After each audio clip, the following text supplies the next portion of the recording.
60টা দেশের লোক বসবাস করে। টোটাল 3000-এর মতো লোক এই জায়গায় বসবাস করে। কোনো ধর্মকে এই জায়গায় প্রায়োরিটি দেওয়া হয় না। এছাড়া এখানে হায়ার কাস্ট লোয়ার কাস্ট কোনো কাস্ট নেই। আরেকটা কথা, এখানে কিন্তু ভোটও হয় না। ভারতে এই একটাই জায়গা এখানে কিন্তু কোনো ভোটও হয় না। নমস্কার বন্ধুরা, আজ আমাদের ঘোরার নতুন ঠিকানা পন্ডিচেরি। এই পন্ডিচেরি যদি আপনারও ঘোরার লিস্টে থাকে অবশ্যই পুরো ভিডিওটা দেখুন। পন্ডিচেরি ঘোরার সাথে সাথে এক নতুন এক্সপিরিয়েন্স, ফ্রান্সের এই বিখ্যাত নৃত্য কিন্তু এই ভিডিওতেই দেখতে পারবেন।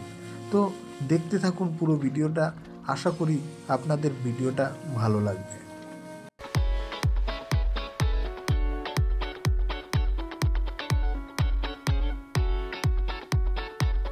নমস্কার বন্ধুরা, শুভ সকাল। চলে এসেছি নতুন একটা ভিডিও নিয়ে।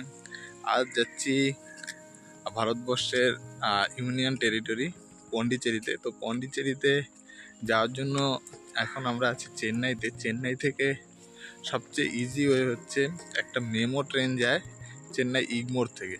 তো সেই মেমো ট্রেনে কিন্তু ভাড়াও কম, এবং যদি একটু আগে যাও তোমরা কিন্তু নর্মালি সিটও পেয়ে যাবে। তো তোমাদের কিন্তু আলাদাভাবে বাস বা এসে অন্যান্য কিন্তু যেই গাড়ি আছে সেগুলো ভাড়া করার প্রয়োজন নেই।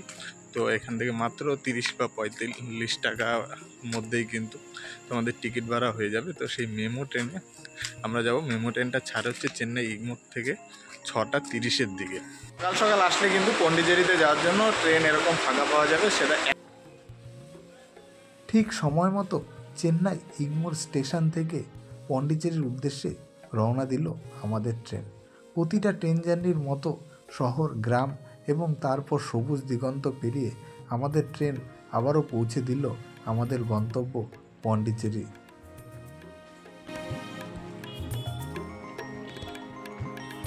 এটা কিন্তু ভাড়া নিয়েছে 1500 টাকা। তো এই রুমটা এসি রুম, ফুল এসি রুম, এবং একদম স্টেশনের কাছে। তো পন্ডিচেরিতে আসলে রুম খুঁজতে আমাদের একটু সময় লেগে গেল। যারা আসছো তাদের উদ্দেশ্য বলবো, অবশ্যই রুম প্রথম থেকেই অনলাইনে বুক করে আসবে। অনলাইন আর সামনাসামনি কিন্তু খুব একটা হেরফের হয় না, বরঞ্চ অনলাইনে কম দেখায়। আমরা যেটা ভুল করেছি তোমরা ভুল করো না। আর এখানে আসলে কিসে ভুলবে, সবচেয়ে বড় কথা হচ্ছে এখানে আসলে যে সবচেয়ে সস্তায়, কিন্তু আমি এত জায়গায় ঘুরলাম, সবচেয়ে সস্তা এবং ইজি ওয়ে টু তুমি স্কুটি বা বাইক রেন্ট করে নাও। এখানে উইকেন্ডে স্কুটি 350 টাকা থেকে শুরু, আর বাইক মোটামুটি 500 থেকে পেয়ে যাবে।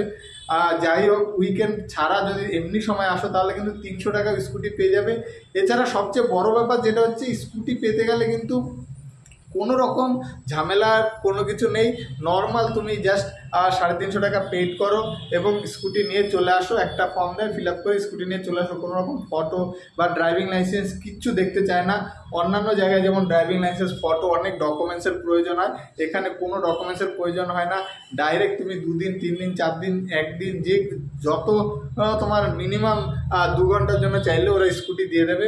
তো স্কুটি ভাড়া নিয়ে কোনো এই জায়গায় অসুবিধা হয় না। Just information video. এবার তোমাদের সাইট সিনগুলো ঘুরে দেখাবো। প্রথমেই আমরা পৌঁছে গেলাম অরোভিল আশ্রমে। সেখানে কিন্তু ঢোকার জন্য আলাদাভাবে কোনো প্রবেশ মূল্য বা টিকিটের প্রয়োজন হয় না। এখন যাচ্ছি যে অরোভিলের যে মাতৃ মন্দির, আমরা শুধু সেই জায়গাটাই ভিজিট করব, কারণ আমাদের হাতে সময় খুব কম। তো মাতৃ মন্দির ওইটুকু জায়গা ঘুরে তারপর রিটার্ন করব। আমরা অন্যান্য সাইট সিনে যাব। এখানে কিন্তু ঢোকার পরে কিন্তু পরিবেশটা সম্পূর্ণ আলাদা, একদম চুপচাপ, আর একদম গ্রামের, পুরো একদম গ্রামের চাইতেও একদম মানে প্রপার যে গ্রাম বলা হয় সেই গ্রামের মতো কিন্তু ওরা করে রেখেছে।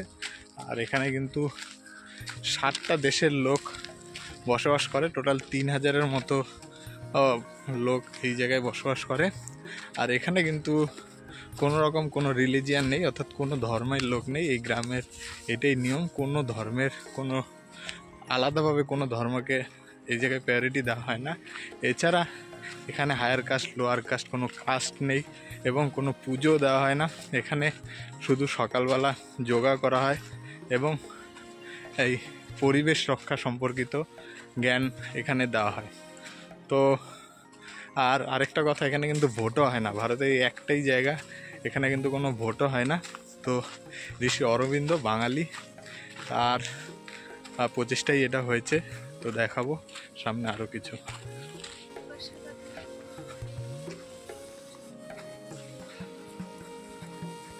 শুধু জায়গাটা দেখো, একদম শান্ত, কোনো লোক নেই। এখন বাজে দুপুর 2টোর মতো। এই রাস্তা দিয়ে শুধু আমরাই হেঁটে যাচ্ছি, আর কোনো লোক নেই।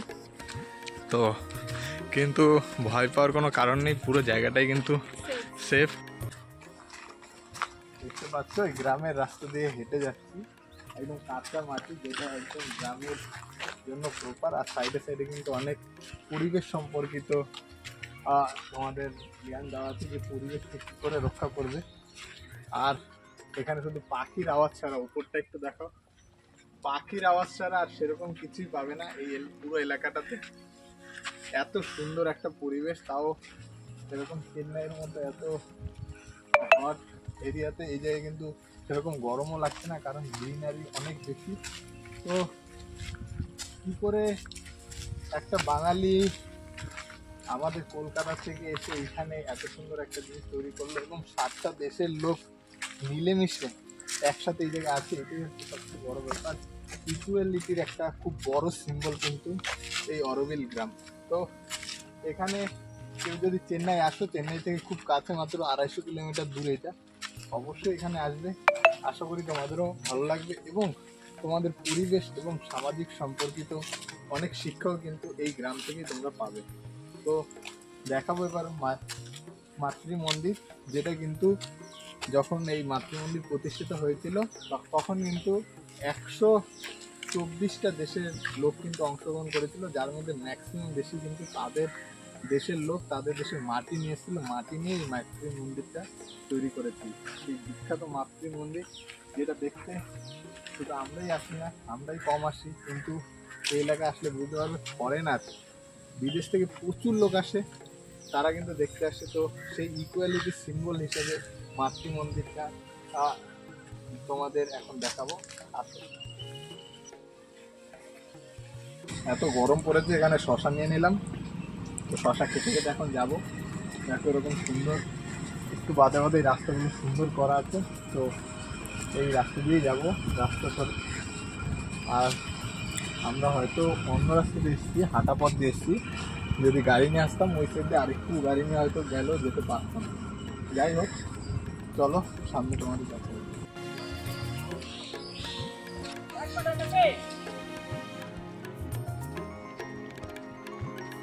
বেশ অনেকটা সময় হাঁটার পর দেখা মিলল মাতৃ মন্দিরের, তবে কাছে যেতে পারলাম না। এখানে এখন কনস্ট্রাকশনের কাজ চলছে, তাই মাতৃ মন্দিরকে দূর থেকেই দেখে আবার ফিরে আসতে হলো।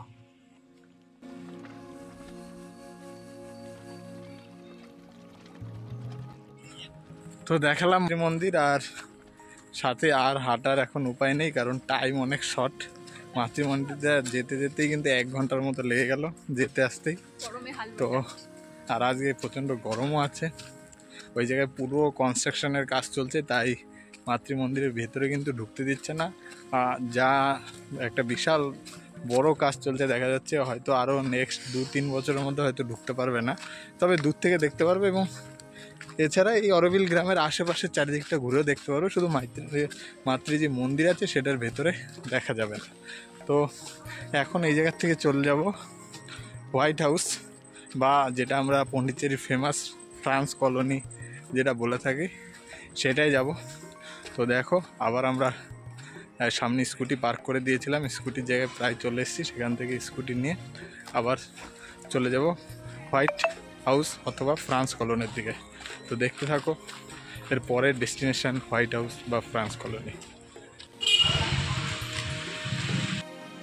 এরপর চলে আসলাম পন্ডিচেরির সেই বিখ্যাত ফ্রান্স কলোনিতে। ফ্রান্স কলোনিটি কিন্তু সত্যি ফ্রান্সের মতো, অর্থাৎ কিছুটা ইউরোপের একটা ভাইব আসছিল এই ফ্রান্স কলোনিতে। আছি ফ্রান্স কলোনিতে, পন্ডিচেরি যেটা বিখ্যাত। তো দেখতেই পাচ্ছ যে যতগুলো বাড়ি আছে এই এলাকায়, আমরা অনেকক্ষণ ধরে হাঁটছি, সব বাড়িগুলো কিন্তু একদম সুন্দর সুন্দর ডিজাইন, এবং সব বাড়ির সামনেই কেউ না কেউ পোজ দিয়ে ছবি তুলছে।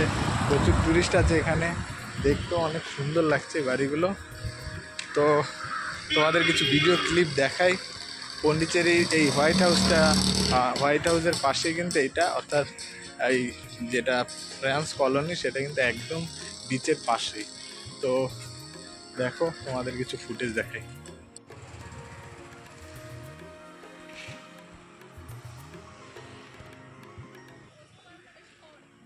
পন্ডিচেরি কিন্তু বিচের জন্যই বেশি বিখ্যাত। তো নানান ধরনের এই জায়গায় তোমরা সমুদ্র সৈকত পেয়ে যাবে। তো আমরা আজকে একদিনে অনেকটাই ঘুরেছি, যার ফলে আমরা অন্য দূরের সমুদ্র সৈকতে না গিয়ে কিন্তু এই কাছাকাছি কিন্তু যে বিচটা আছে, অর্থাৎ পন্ডিচেরি যে বিচ, সেটার মধ্যেই কিন্তু সময় কাটাবো। আর এছাড়াও এখানে চাইলে তোমরা সাইকেলিং করতে পারো, সাইকেল ভাড়া নিয়ে কিন্তু পুরো এরিয়াটা ঘুরে দেখতে পারো, যেটা কিন্তু অনেক কমফোর্টেবল এবং দেখার পক্ষে অনেক সুবিধা। কারণ গাড়ি নিয়ে এই ফ্রান্স কলোনির কিছু কিছু জায়গায় ঢুকতে দেয় না বা বিচের একদম সামনে যেতে দেয় না, কিন্তু সাইকেল নিয়ে কিন্তু সেই জায়গাগুলো তোমরা দেখতে পারবে।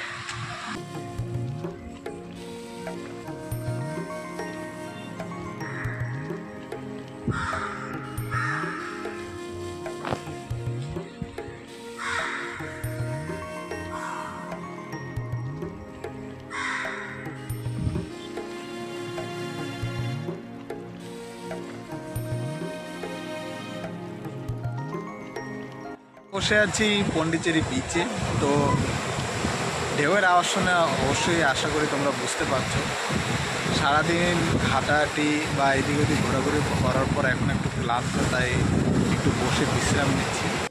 মেন বিচের একদম সামনের অংশ, ওই পাশটায় দেখতেই পাচ্ছ, একটু জুম করে দেখাই। এই পাশটা হচ্ছে সবাই স্নান করে, আর এই দিকটা হচ্ছে এখনও কনস্ট্রাকশন চলছে, এবং এই দিকটা যতদূর যাবে এরকম পুরো বিচ করা আছে। তো এত দূর হেঁটে দেখানো সম্ভব নয়, তাই দূর থেকেই দেখিয়ে দিলাম। তো এই হলো বিচ। এখানে এর পেছনে কিছুক্ষণ বাদেই একটা প্রোগ্রাম হবে, কি প্রোগ্রাম জানি না। তো তোমাদের সেই প্রোগ্রামটা দেখাবো, অবশ্যই ভিডিওটার সাথে থাকো এবং পুরো ভিডিওটা দেখতে থাকো।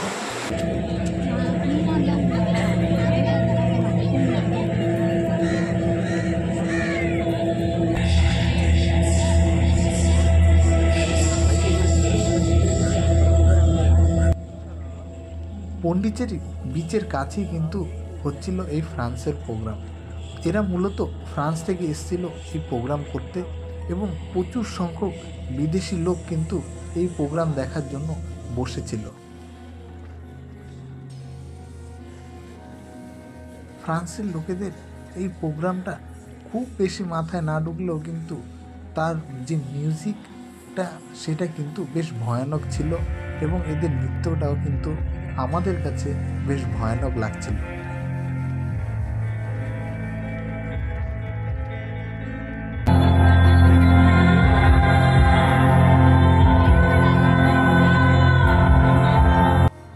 তবে এক অন্যরকম অনুভূতি, যা ভাষায় প্রকাশ করার মতো নয়।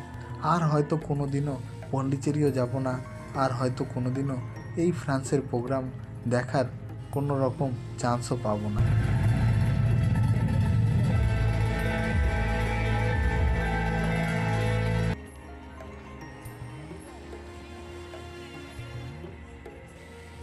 একটু বাদেই কিছু লোকদের ডেকে একদম প্রোগ্রামটা যেখানে হচ্ছিল তার মাঝখানে শুয়ে দিচ্ছিল, হয়তো সেখান থেকে বেটার ভিউ আসবে। তো আপনারাও এই প্রোগ্রামের আরও কিছু ক্লিপ দেখুন।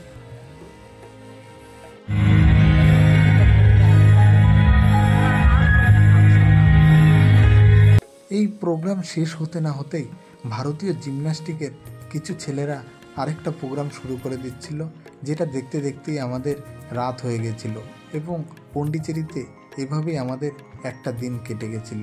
তো আপনারা আসুন পন্ডিচেরি, আশা করি পন্ডিচেরি আপনাদেরও ভালো লাগবে।